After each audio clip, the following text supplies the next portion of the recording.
welcome to another edition of Herizen Hosts. I am so excited to welcome the beautiful Steph to Herizen Hosts for this episode. Welcome, Steph. How are you?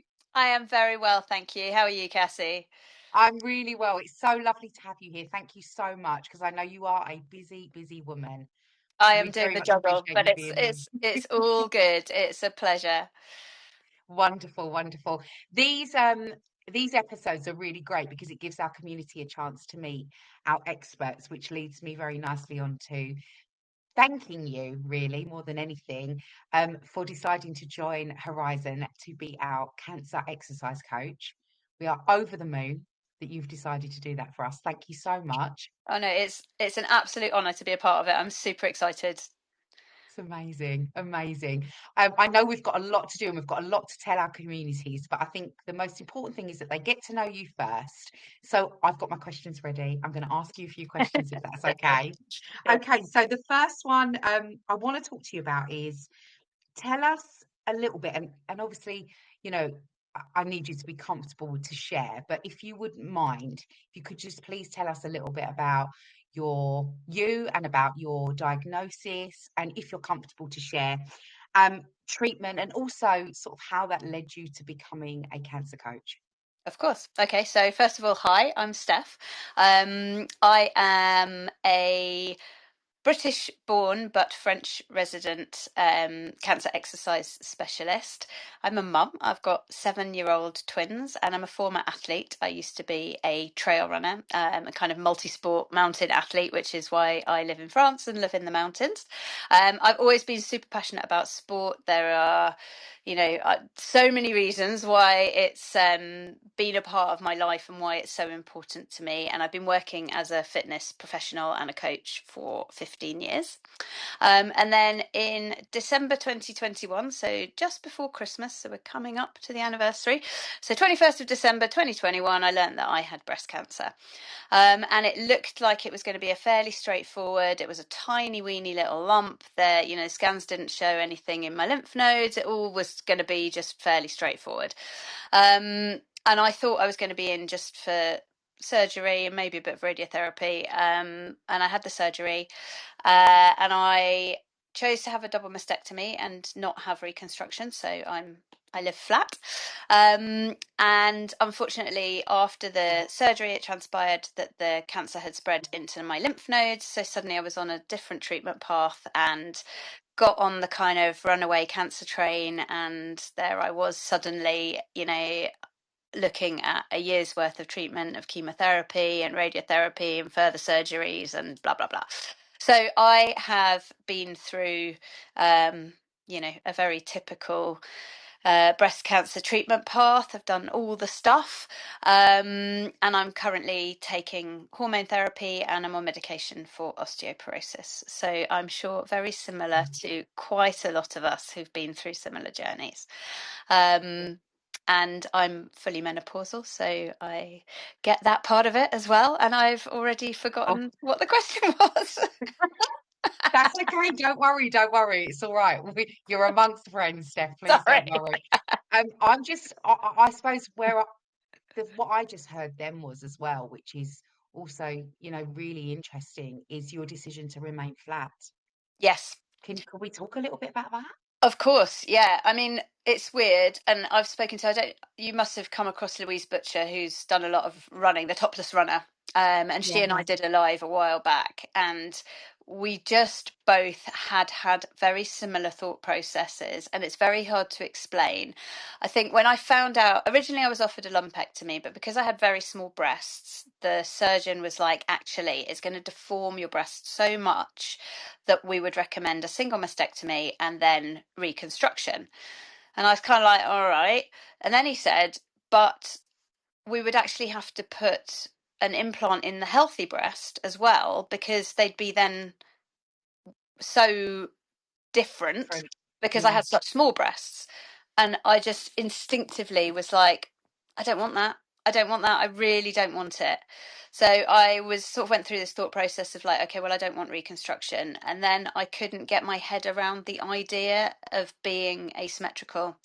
I really felt strongly that I could live with being flat, but only if it was both sides. So I had to advocate very, very, very hard, and I'm quite a stubborn, determined person. And I managed to get a second opinion and find myself a female surgeon, because the first surgeon originally refused to do the surgery. He Yes. was pretty upsetting. He said that it would be considered mutilation and basically called me crazy and wanted to send me off to a psychiatrist. And it was all quite My God. traumatic. Yeah. And then I managed to find a very sympathetic female surgeon who listened to me, and I went in with a letter that I had prepared. Like, I wrote a kind of one-page PDF with bullet points and photos of what I was expecting and that kind of thing. And she was like, "Yeah, I get it. I'm doing this surgery more and more. Yeah, fine, no problem." So I was very lucky to be able to do that, because I do know, because it's a surgery and a choice that is becoming more common, and there's more awareness around it. So quite a lot of people do contact me to ask me, how did I manage to get it done? And obviously I did it. I'm based in France, so I did it through the French system, but I have helped a couple of people to kind of prepare a dossier to put their case forward. Definitely heard more and more people Yes. asking for it, pushing, advocating for themselves for it now. It's definitely becoming more, well, I wouldn't say popular is the word, but you know what I mean? Like more and more people are considering that I and mean, leaning towards that side. for me at the time, we've got twins. At the time, they were 3.5, and I just wanted the simplest, easiest surgery. It's a kind of one surgery, you're done. The recovery is quick.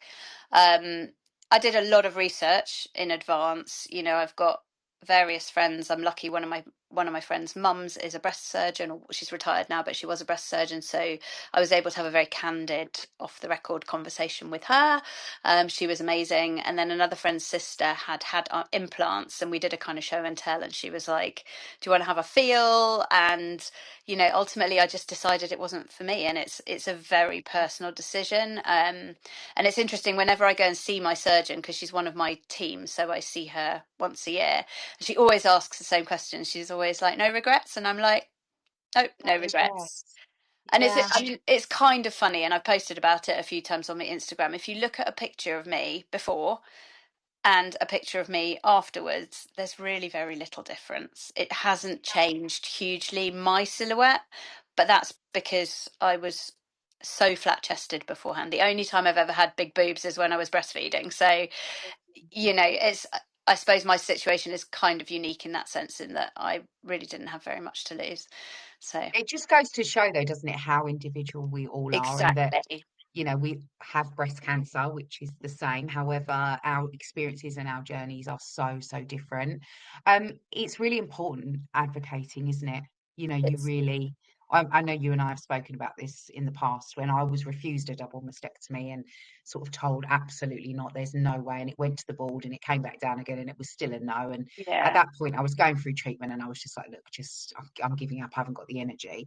I kick myself a little bit now that I didn't push a bit harder because I now have that fear still, yeah. that every ache and spike and, is it back? And That never goes away, though, does it? I mean, it doesn't. Whether I had a double or not, it would still be there, wouldn't it? So yeah. exactly. I mean, the tiniest sniggle. I mean, I've tied myself in knots over a mosquito bite, convincing myself that it was, Yeah. metastatic cancer, and every like twinge in my back or my hips or my knees or whatever, I'm like, "Oh, it's spread to my bones." I don't No, think anyone who hasn't been through it can quite get their head around that, because you no, kind of, it's you terrifying. know that you're being irrational, but at the same time, it's so real. It really is. It is a possible outcome for any of us, and it's Yeah, normal to be terrified of that and to have it ticking away in the back of your mind, even though life goes on and you get back to having yeah. a completely normal life. But there's always just this thing that never quite No, there gets. really is. There really is. So just so I've got this right, you were a exercise fitness instructor prior to breast cancer. Yes, so I Tell us a little bit about that. Yeah. So basically, when I was younger, I had a small business that I was nothing to do with fitness, but I built it up and I was very lucky I managed to sell the business. And I decided that I wanted to completely retrain. And I'd always dreamed of doing something in sport and exercise. So I spent a couple of years retraining and I did a whole lot of different exercise related qualifications, including personal trainer and sports therapist and yoga teacher and kettlebell instructor. And, I kind of spent quite a long time collecting Yeah. qualifications with this real passion and this kind of need to learn because, at the time I was running at quite a high level and I was so fascinated, and I'm still so fascinated by the human body and how it works and how sport and fitness and movement and how to prevent injuries. They're just like, it's a passion that has never gone away, and I'm constantly expanding my knowledge and reading and listening to podcasts, and I never get bored of it ever. Mm. So yeah, I did a whole load of qualifications, and then I ran a gym and I worked as a personal trainer, and I've been ticking around in this world for a very long time. I've also worked in other jobs. I've always had kind of two jobs going on at the same time. I've always worked for myself. And then when I got diagnosed with cancer, I had no idea that there was a world of exercise oncology. And when I found out that I was going to have chemo, I was like, one of the reasons why I went for the surgery that I went for is I rock climb and I cross country ski. And both of those use your pecs and shoulders a lot. And I wanted to do a surgery that wasn't going to impact my muscles and it wasn't going to impact my functionality. So that was a major factor in why I chose the surgery I chose. Um, but I didn't realise beyond that there was any benefit for cancer patients to exercise. And actually, it was my oncologist. I was very, very fortunate to be recommended an oncologist by my surgeon. And she was like, go and meet him. I think you're going to like him. I think you two will get on great. And I was like, I don't know, whatever. In my head, I actually wanted to have a female doctor. I decided. Anyway, I went and had my first meeting with him, and we both kind of clocked each other's trainers. And I was like, "Are you a trail runner?" And he's like, "Are you a trail runner?" Anyway, he basically, in the same breath as saying to me, "Right, you're going to do 6 months of chemo. It is pretty much the hardest protocol that we give to anybody. You're young. You've told us you want to win this at all costs. You've got young children. We're going in hard. It's going to be tough." And then he was like, and I want you to keep exercising. You need to keep going to the gym, keep doing the stuff that you love. If you can, keep running. If not, you need to get out and walk and, eat lots of protein, make sure you maintain your muscle mass. And I was like, I was not expecting to hear any of that at all. He himself is, a very passionate sportsman. He's very knowledgeable, and he's also had a career in Paris, working at the Marie Curie Institute, which is a leading research institute. So he's quite up to speed and open-minded and has access to a lot of the latest research, which I was just incredibly fortunate because essentially I live in the countryside. So it was a real kind of um, I just was really, really lucky. Anyway, he was the one who basically opened the door for me and was like, I think you need to find out more about this. I think this is a world that you need to understand. And, he himself runs a charity that's all about um, cancer and exercise and, keeping people moving through treatment and into post-cancer and survivorship. And I did work experience at the hospital through them, and it was a very fortunate. And the more I started like delving into it and reading about it, I was like, oh my god, this has got my name written all over it. This is amazing. So when I'd finished my treatment, my first kind of challenge to myself was to do a course to specialize as a cancer exercise specialist, which I did, about 6 months after I finished my treatment. And it was a real challenge because I suffered massively with chemo brain, which I mean, I just had some really terrifying experiences where, like, I can remember standing outside my front door and we've got like a key code thing. So if I go out for a walk or a run, I often don't take the keys. I just, rely on the key box. Yeah. And I got back and I stood out there and I'm like, can't remember the number. literally can't remember the number. And I was like, I didn't have my phone with me, didn't have anything. And eventually it came back to me. But this is like our family code that we've had for 10 years. You know, it's like, Nothing it's a like it, number is that I there? know. Yeah. So I was really worried that my brain wouldn't work to be able to do a course. But actually, it was such a good challenge for me because it was an incredibly scientific course, and much more so than I had imagined. It delves really deeply into the medical side of cancer and exercise. So, I mean, it was incredible, and super fascinating. But it was a real test, and also, you know, a real sense of achievement to get through it and to know that actually my brain does still work. You know, so, and then since then I've been.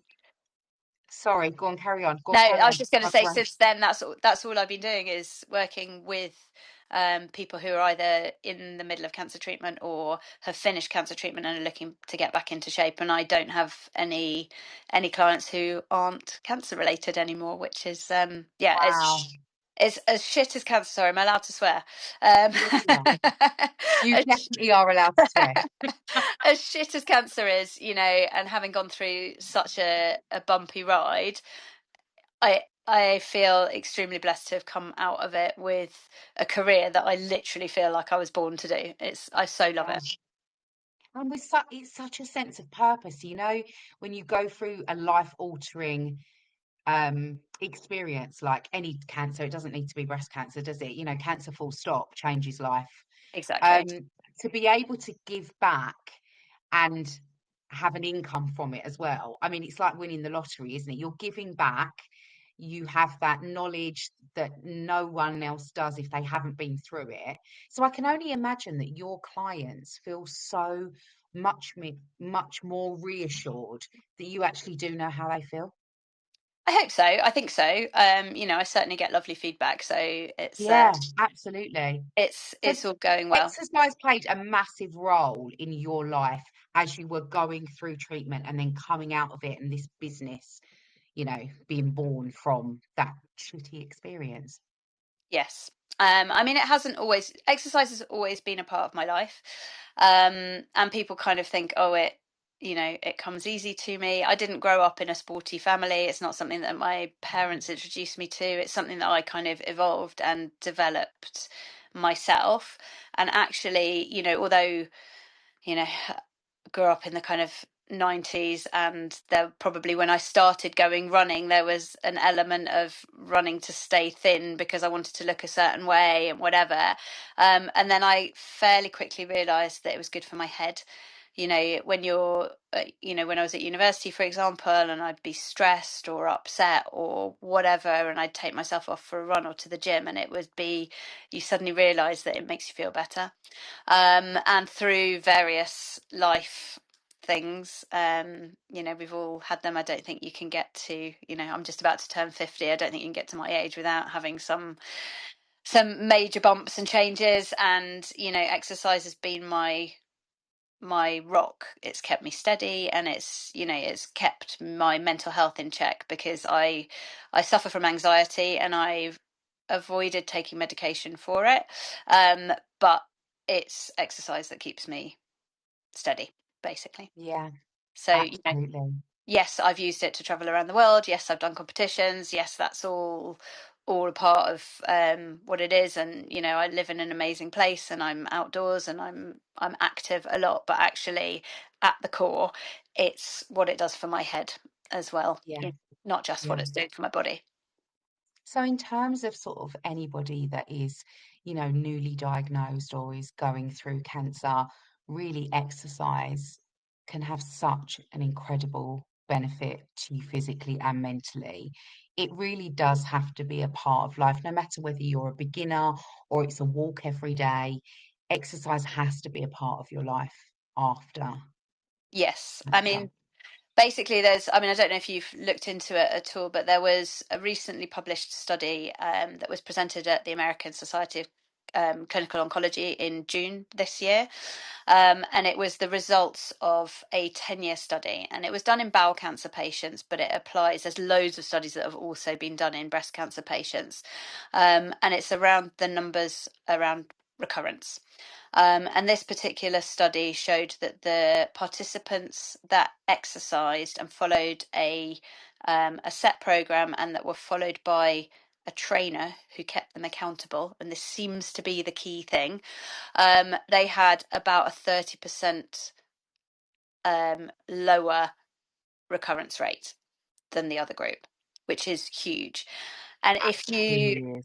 within this world, there's a lot of movement, there's a lot of kind of experts, one of whom is Professor Rob Newton, and then there's Dr. Prue Cormie, and they will say things like, you know, if exercise were a pill, it would be prescribed by all oncologists. And it's not just in the cancer prevention world, you know, as for those of us that have hormone related cancer, we mostly come out of it menopausal, and then we are at higher risk of other things like dementia and heart disease and osteoporosis. And all of those things have had loads of studies around them to show that exercise massively reduces the risk. So it's not just about the cancer recurrence, it's about other potential diseases that we are at higher risk of, but it's also about the mental health side of it. You know, you come out of, you know, whether it's during the cancer treatment or after the cancer treatment, you come out of it and you're a completely changed person. You're covered in scars, you don't recognize your body, you don't recognize who you look at in the mirror. And doing something physical and moving and having control and ownership of something is so important from a confidence and a mental health point of view. And obviously, you know, if you go out and exercise, it releases endorphins, which make you feel good. And if you exercise, it helps you sleep, because lots of us can't sleep. So there's a multitude of benefits. And, you know, a lot of people during their treatment, they shy away from moving because they kind of feel like they should be resting, or their medical team tell them that they should be resting. And up to a point, yes, you have to listen to your body very carefully when you're going through treatment, but also there's lots of evidence to show that, you know, the number one side effect of cancer treatment is fatigue. And as you all know, it's not just like, oh, I'm a bit tired, or I've got a new baby, or I had a big night out, or I've got loads of work stress. It's literally like bone aching, can't get off the sofa. I've never felt so tired in my life. But if you move and you exercise regularly, it really, really helps reduce the fatigue. And it's totally counterintuitive, because you're like, oh my God, I'm so tired, I can't. But if you go out and at least go for a walk, it re-energizes you. And, you know, the other thing during treatment is that most of us lose muscle mass.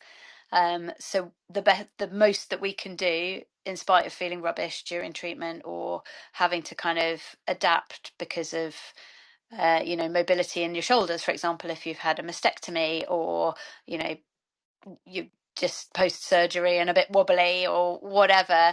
But the more that we can do to maintain that muscle mass is super important, because then you come out the other end of it and your body is in a better position to get back in shape.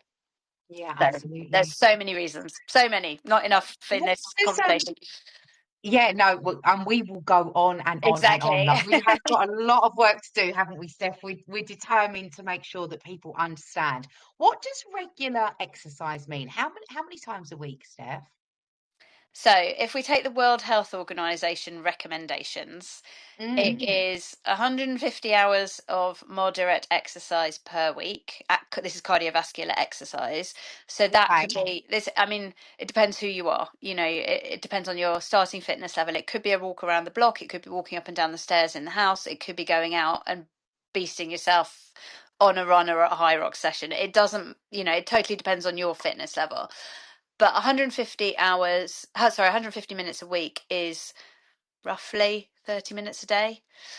Yeah, that's not a lot, is So it? it's not a lot, it's very achievable. And I think the key thing is about consistency and regularity rather than intensity. There's much more benefit in going for a 30-minute walk almost every day than there is in doing nothing all week and basically being completely sedentary and driving to work and sitting at a desk at a day, and then at the weekend going for a 3-hour run. I mean, that's quite extreme, obviously, but it's, you know, it's so important to try and just move a little bit almost every day. Yeah. Um, And and if then you're not Sorry, I've got my brain is going crazy. Forgive me. Carry on. That's Carry on. so that's the cardio bit, because exercise essentially, I mean, you can blend them together, but essentially you can divide exercise into cardiovascular exercise, which works your heart and lungs and gets your blood pumping and gets the sweat on, and then any kind of resistance exercise, which is what's using your muscles against a force. So it could be your body weight or it could be lifting weights. So in addition to your 150 minutes, the recommendation is two resistance training sessions per week of around 20, between 20 and 30 minutes. So again, it's not huge. And most people don't achieve it. Something like 95% of the population don't do that. So if you do it, you're in the top 5% already. You know, I definitely don't do it. I definitely don't do it. I need to do it. And if Laura's got anything to do with it, I will be doing it. Definitely from the new year. She's like, New Year, We're we're going to getting on get it. started. Yeah, absolutely. She doesn't like the new year, new you thing. And I agree because No, it's just like exactly. each to their own. But certainly I know that I have to build it into my life because I think it will really work. It worked for me when I was going through treatment and I was being treated at Genesis Care and I had my oncology exercises. I was there every other day. I honestly don't think I would have got through No, without it. And then I went back to work and it all stopped. But I have to make time for it, and it will definitely help with mental health and bone ache and fatigue. And yeah, absolutely. So I'm not going to sit here and tell you I do it, but I definitely know that it is coming and that I want to do it now, you know. I yeah. want to feel better. Um, it's just that thing though, isn't it? You just everything aches and you just don't want to curl up in a ball and not, but you will feel better. And consistency is definitely key. It's the other thing, having said all that, just to completely change tack, it's also important to start where you are. You know, Yeah. you it's unrealistic to go, okay, I'm going to move for 30 minutes every day if you're a full-time working mom of young children and you're in cancer treatment and you just can't find the time. I mean, that's totally reasonable. We can't argue with that. So then it's like, okay, well, where can you carve out the moments, and can you do 5 minutes here and 5 minutes there and that kind of thing? And actually that all adds up. It doesn't have to be in one block, and if you're just starting out, it doesn't have to be that much either.